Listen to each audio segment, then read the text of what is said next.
Dear brothers and sisters, today we gather to reflect on the primary lesson of Psalm 16. This psalm provides us with a powerful example of how we can find joy and pleasure in God. In Psalm 16, David declares, "Preserve me, O God, for in you I put my trust." Psalm 16:1. David trusts in God to preserve him and protect him. We can learn from David's example and trust in God to preserve us and protect us. When we trust in God, we can find joy and pleasure in His presence. In Psalm 16, we also see David reflecting on the joy and pleasure that he finds in God. He says, "You will show me the path of life. In your presence is fullness of joy. At your right hand are pleasures forevermore." Psalm 16:11. David recognizes that God shows him the path of life and that in His presence there is fullness of joy. He knows that at God's right hand there are pleasures forevermore.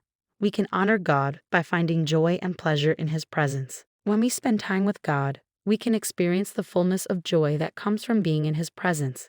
By finding joy and pleasure in God, we honor Him as our source of joy and pleasure.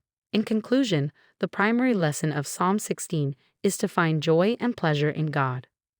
Let us follow David's example and trust in God to preserve us and protect us as we find joy and pleasure in His presence. May we find joy and pleasure in God always. Amen.